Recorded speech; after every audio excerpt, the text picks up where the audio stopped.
If you're a GO Transit rider, some potentially very good news for you. The Ontario government has announced it's spending $1.6 billion to begin the mammoth task of electrifying its train network. But as the process begins, it's not a done deal yet. Well, it's a complete game changer for the GTA.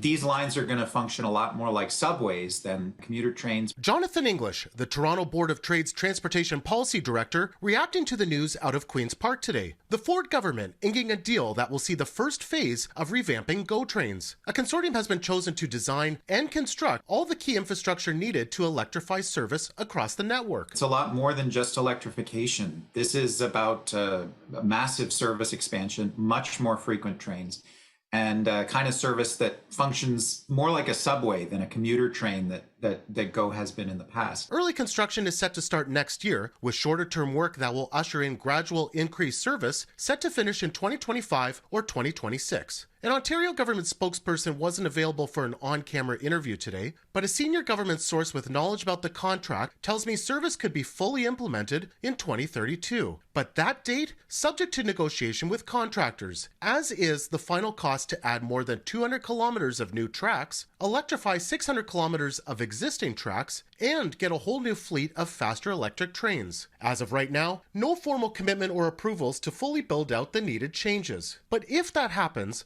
the source says the busiest lines, at the most in-demand times, could see trains as soon as every 3.5 minutes.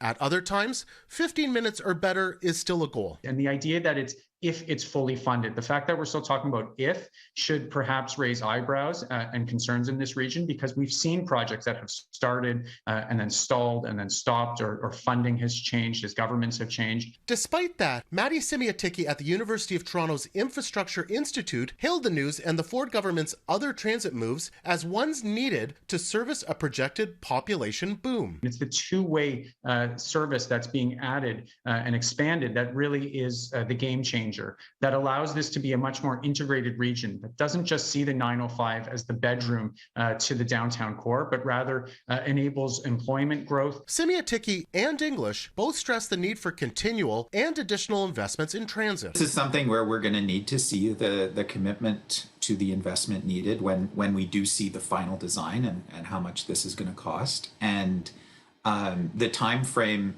is understandable considering the scale and scope of the project. For more on this story, go to citynews.ca. In Toronto for City News, I'm Nick Westoll.